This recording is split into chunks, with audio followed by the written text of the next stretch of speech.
Warren Buffett isn't your typical billionaire. While others splurge on mansions and private islands, he still lives in the same modest house he bought in 1958 in Omaha, Nebraska. In 1971, he also purchased a vacation home in Laguna Beach as of California. Although he typically avoids luxury, he makes an exception for a private jet, which he considers essential for efficient business travel. Every morning, he reads 5 newspapers, drinks Coca-Cola, and drives himself to a small office where he manages one of the world's largest companies. They call him the Oracle of Omaha. His company, Berkshire Hathaway, began as a struggling textile mill. Today, it owns everything from insurance firms to railroads and holds major stakes in Coca-Cola and Apple. His steady, patient approach to investing has built one of the world's greatest fortunes. Yet, he has pledged to give away 99% of it to charity. His continuous charitable giving has made him one of the most philanthropic individuals in the modern era. In an era of fast money and high-frequency trading, Buffett stands apart. He doesn't use a computer at his desk and started using a smartphone only a few years ago. Instead, he relies on careful reading, clear thinking, and an encyclopedic memory packed with facts and figures about businesses across America. Let's dive into the life of Warren Buffett. This isn't just a story about making money, it's about making a difference. Buffett's journey offers profound lessons on wealth accumulation, investment savvy, and charitable giving. Make sure to like, comment, and subscribe to our channel Infinite Luxury. Warren Edward Buffett was born on August 30th, 1930 in Omaha, Nebraska, as the Great Depression tightened its grip on America. The second of 3 children, he was raised under the guidance of his father, Howard Buffett, and his mother, Layla Stahl Buffett. In 1936, at age 6, Warren began attending Rose Hill Elementary School. He often found traditional classes uninspiring. His real fascination lay elsewhere, in the customer's lounge of a regional stock brokerage near his father's office. There, he spent hours watching the ticker tape flicker, carefully recording stock prices on the chalkboard. That same year, Warren launched his first business ventures. He bought 6 packs of Coca-Cola for 25 cents and sold each bottle for 5 cents. He also went door to door selling juicy fruit gum.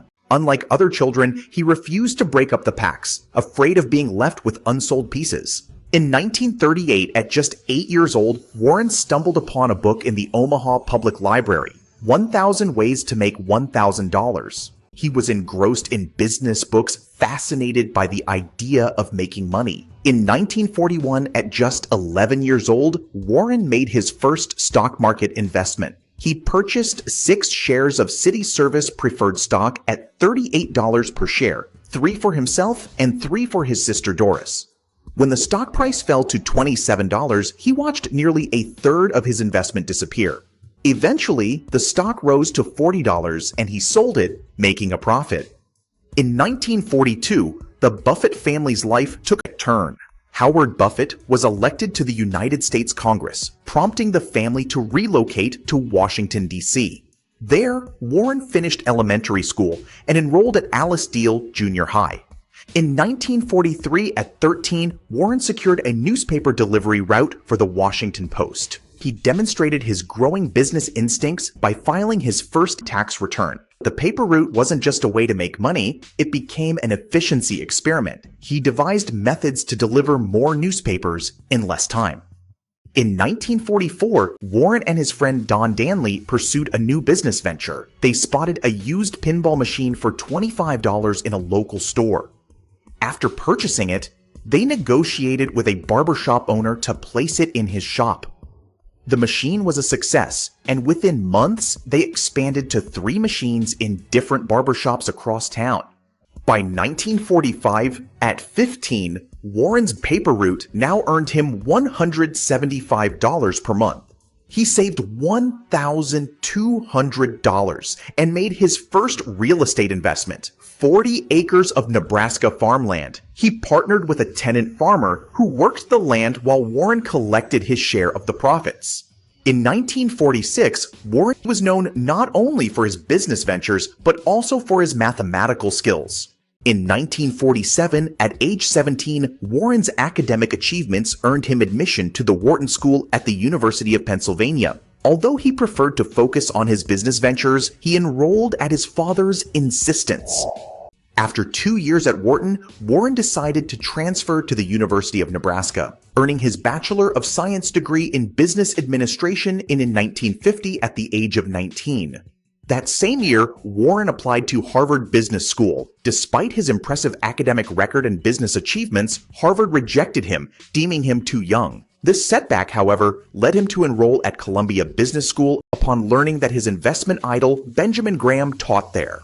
He studied under Benjamin Graham and David Dodd, two professors whose teachings on value investing deeply influenced his investment philosophy.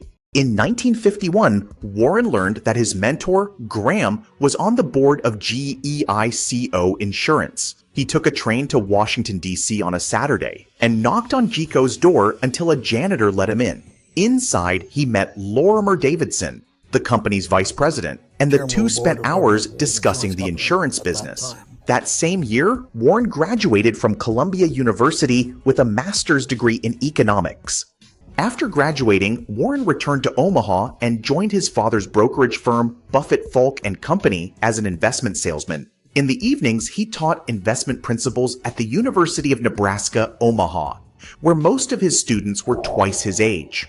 In 1952, at age 22, Warren married Susan Thompson at Dundee Presbyterian Church in Omaha. Warren and Susan met through his sister, Roberta. In 1953, Warren and Susan welcomed their first child, Susan Alice Buffett. In 1954, at age 24, Warren received a job offer from Benjamin Graham to join his New York firm, Graham Newman Corporation. He moved with Susan and their baby, Susan Alice, to New York. He analyzed companies using Graham's principles of identifying undervalued stocks while researching potential investments for the firm. In 1955, Warren and Susan welcomed their second child, Howard Graham Buffett. In 1956, Benjamin Graham decided to retire and close his partnership. By then, Warren had accumulated $174,000 in savings. He returned to Omaha and on May 1st, founded Buffett Associates Ltd. 7 family members and friends invested a total of $105,000, while Warren contributed $100 of his own money. He set up operations from home, working out of a small study that doubled as his office. In 1957, at age 27, Warren expanded his investment operations beyond his home. He launched several new partnerships. In June, he created the Underwood Partnership with $85,000. In August, he established the Dacey Partnership with $100,000. In 1958, the Buffetts welcomed their third child, Peter. That same year, Warren purchased a 5-bedroom house on Farnham Street in Omaha for $31,500. In May, he formed the Mobuff Partnership with $70,000. In 1959, at age 29, Warren established the Glenoff Partnership. That same year, he met Charlie Munger. Though their personalities contrasted, Munger was philosophical while Warren was analytical, they shared a common approach to business and investing. By mid-1959, although Warren had contributed only $100 to each partnership, his investment success had earned him $83,085 in fees and secured him approximately 9.5% ownership of the combined partnerships. In 1962, at age 32, Warren became a millionaire. He made a pivotal decision to merge all his partnerships into a single entity, Buffett Partnership Limited. The combined partnership was valued at $7.2 million, and his shares were worth over $1 million. During this time, he began purchasing shares in a New England textile company, Berkshire Hathaway, at $8 per share. In 1963, at age 33, Warren shifted his focus to Berkshire Hathaway, steadily acquiring shares at an average price of $14.86 each. Through Buffett Partnership Limited, he became Berkshire Hathaway's largest shareholder. In 1964, at age 34, American Express faced a crisis. The partnership invested heavily, acquiring a 5% stake in the company. In 1965, at age 35, Warren met with Walt Disney to discuss a potential investment. After their meeting, he invested $4 million in Walt Disney Corporation, representing nearly 5% of the company. That same year, he took control of Berkshire Hathaway. In 1967, at age 37, the total value of the partnership had grown to $65 million, with Warren's personal stake reaching $10 million. His investment in American Express proved highly profitable, generating a $20 million return on a $13 million investment. In 1968, at age 38, the value of the partnership soared to $104 million. However, Warren began voicing concerns about the difficulty of finding suitable investments in what he viewed as an increasingly overvalued market. In 1969, at age 39, Warren made a momentous decision. In May, he announced to his investors that he was closing the Buffett partnership. He offered them three options. They could transfer their shares into Berkshire Hathaway stock, invest in the Sequoia Fund, a stock fund managed by his friend Bill Ruane, or take their money in cash. Between 1957 and 1969, the partnership had delivered an average annual return of 31.6%, and Warren's personal stake had grown to $25 million. In 1970, at age 40, the Buffett partnership completed its dissolution, leaving Warren with control of Berkshire Hathaway as his primary business interest. He chose not to invest heavily in new textile machinery, anticipating the industry's decline. In 1971, at age 41, Warren purchased a vacation home in Laguna Beach, California. For $150,000, the 3,500 square foot oceanfront property has 6 bedrooms, 7 bathrooms, and floor-to-ceiling windows providing breathtaking panoramic views of the Pacific Ocean.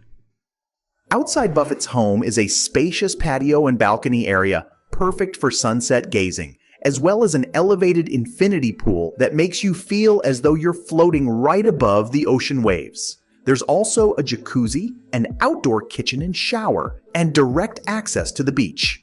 In 1972, at age 42, Warren began writing his now famous annual letters to Berkshire Hathaway shareholders. He established the practice of providing detailed explanations of the company's operations and his investment philosophy, setting a new standard for corporate communication.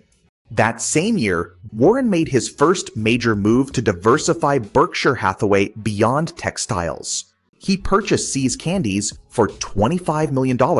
The California-based chocolate maker marked a shift in Warren's investment strategy, paying a premium for a high-quality business with strong consumer loyalty.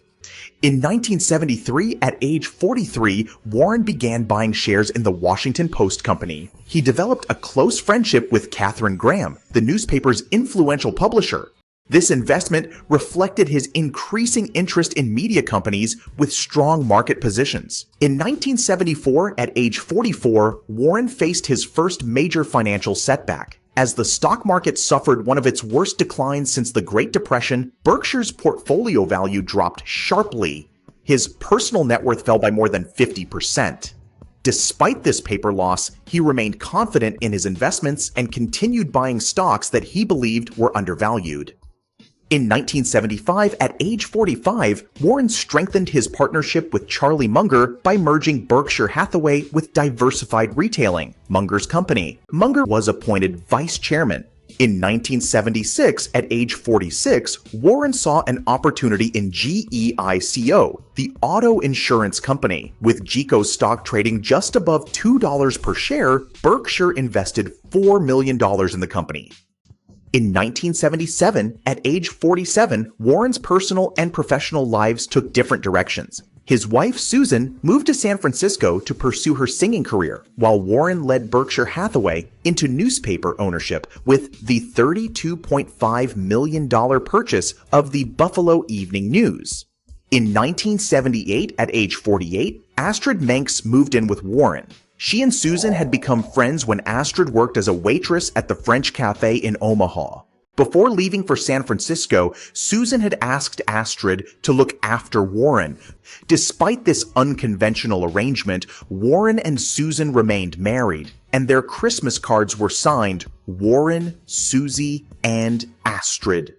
In 1979, at age 49, Berkshire Hathaway's stock price rose to $290 per share, and Warren's net worth approached $100 million. In 1983, at age 53, Berkshire's stock price began the year at $775 and ended at $1,310. Warren's net worth climbed to $620 million, securing him a spot on the Forbes list of the wealthiest Americans. In 1985, at age 55, Warren Buffett became a billionaire. Berkshire Hathaway closed its original textile business, marking the end of its operations in the industry where the company had first begun. In 1986, Berkshire's Class A stock price surpassed $3,000, marking a significant milestone. In 1987, at age 57, Warren made a major investment when Berkshire purchased a 12% stake in Salomon Brothers, a Wall Street investment bank. However, October brought a severe financial shock as the stock market crashed on Black Monday. Berkshire's stock price fell from $4,200 to $3,100, and Warren's personal wealth declined by $320 million. In 1988, at age 58, Warren directed Berkshire to make one of its most significant investments. The company acquired $1.2 billion worth of Coca-Cola stock, securing a 7% stake in the beverage giant. In 1989, at age 59, Berkshire Company's stock price surged from $4,800 to $8,000 per share, increasing Warren's net worth to $3.8 billion. In 1991, at age 61, Warren found himself in an unexpected leadership role. After a treasury bond trading scandal at Salomon Brothers, he stepped in as interim chairman to help stabilize the company. In 1992, at age 62, Warren remained chairman at Salomon Brothers as the firm worked to restore its reputation. That year, Berkshire's stock price surpassed $10,000 per share. In 1996, at age 66, Warren experienced a personal loss when his mother, Layla Buffett, passed away on August 30th, his birthday. In 1998, at age 68, Warren completed his largest acquisition to date, purchasing General Ray for $22 billion. In 1999, at age 69, Berkshire expanded into the energy sector with the acquisition of Mid-American Energy Holdings. This deal marked Warren's first major investment in utilities. In 2001, at age 71, Berkshire faced its greatest insurance challenge when the September 11th terrorist attacks resulted in $2.28 billion in insurance claims. Warren publicly apologized to shareholders for failing to anticipate such catastrophic risk and admitted that the insurance had been incorrectly priced. In 2002, at age 72, Warren made a major financial move by entering into $11 billion worth of forward contracts to deliver US dollars against other currencies. That same year, Berkshire acquired Fruit of the Loom for $835 million. In 2004, at age 74, Warren suffered a deep personal loss when his wife, Susan, passed away from a stroke on July 29th. Though they had lived separately since 1977, they remained close, speaking regularly by phone and collaborating on philanthropic projects. In 2005, at age 75, Berkshire insurance businesses faced heavy losses, paying out approximately $2.5 billion in claims from Hurricane Katrina. In 2006, at age 76, Warren married Astrid Manx in a quiet civil ceremony on his birthday, August 30th. Earlier that year, he made a historic pledge to donate 85% of his Berkshire stock, valued at approximately $37 billion, to 5 foundations. The largest portion was designated for the Bill and Melinda Gates Foundation. In 2008, at age 78, Warren guided Berkshire through the depths of the financial crisis. As markets tumbled and panic spread, he made a decisive move by investing $5 billion in Goldman Sachs. He reminded shareholders of his investment philosophy: be fearful when others are greedy, and greedy when others are fearful, a principle he put into action.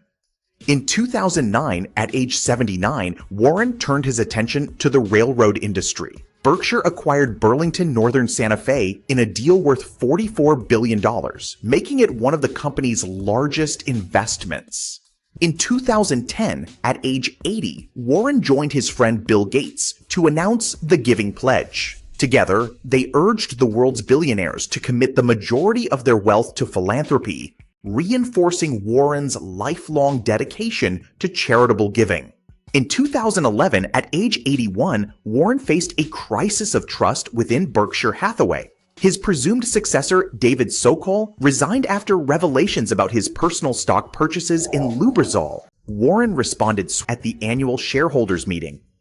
In 2012, at age 82, Warren received unexpected personal news, a diagnosis of stage 1 prostate cancer in April. Despite undergoing 44 days of radiation treatment, he continued to lead Berkshire without interruption. Buffett was declared cancer-free by his doctors after the treatment. In 2014, at age 84, Warren guided Berkshire through the acquisition of battery maker Duracell from Procter & Gamble.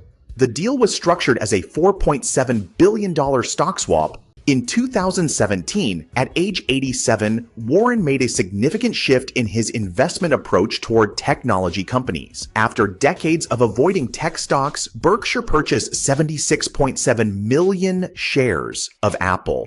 That same year, the company exercised warrants to acquire 700 million shares of Bank of America, making it the bank's largest shareholder. In 2018, Berkshire expanded its stake in Apple, which had become one of its most valuable holdings. In 2019, at age 89, Warren and Berkshire Hathaway navigated both challenges and opportunities. Apple had become Berkshire's most valuable investment, yet Warren admitted to overpaying for Kraft Heinz as the company's value declined sharply.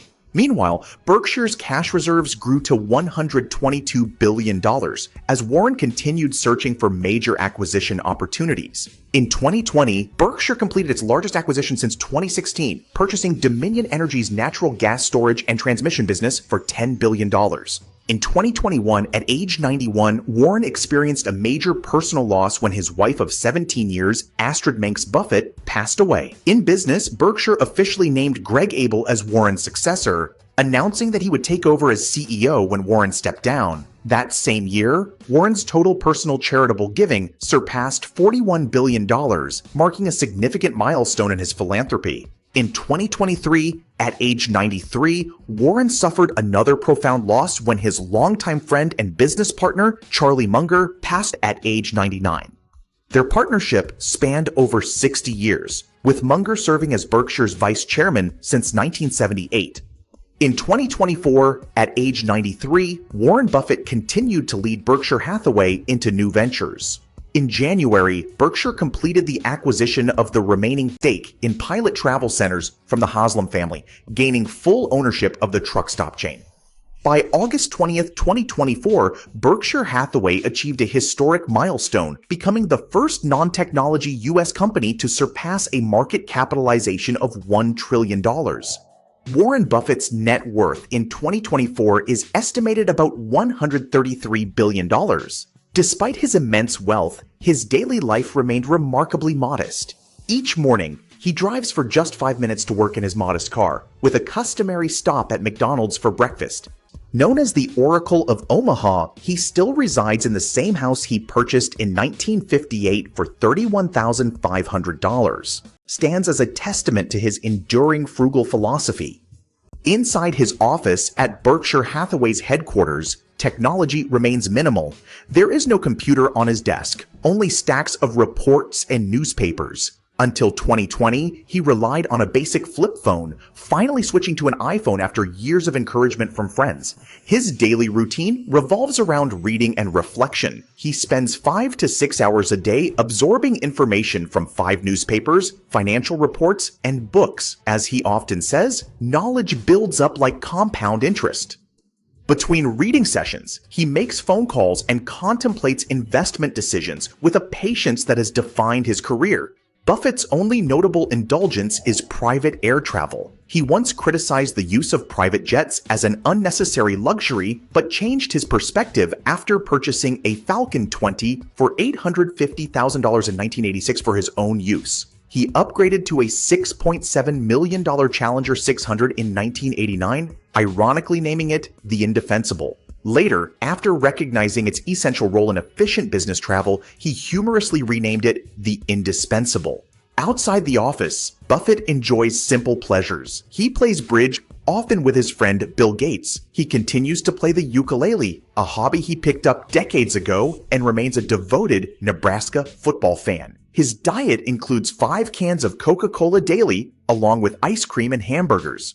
In 2006, Warren Buffett made a historic announcement that reshaped modern philanthropy. He pledged to give away 99% of his fortune, marking the largest charitable commitment in history. By 2024, Buffett's personal charitable giving had exceeded $58 billion, making him one of the most philanthropic individuals in the modern era. His approach to philanthropy reflects his investment philosophy, methodical, thoughtful, and focused on long-term impact. Someone is sitting in the shade today because someone planted a tree a long time ago, he often says, applying this wisdom to both investing and giving. From a young paperboy in Omaha to one of history's most successful investors, Warren Buffett's journey exemplifies the power of patience, discipline, and compound interest. His story demonstrates that success does not require luxury offices or complex strategies, just clear thinking, continuous learning, and unwavering principles. While his investment achievements are remarkable, perhaps his greatest legacy lies in proving that immense wealth does not have to alter fundamental values. In his own words, "I want to give my kids just enough so that they would feel that they could do anything, but not so much that they would feel like doing nothing." Warren Buffett's life serves as a reminder that true wealth is not measured by what we accumulate, but by what we give back. From his modest home in Omaha, he continues to influence not only the world of investing, but also the very definition of success in modern times.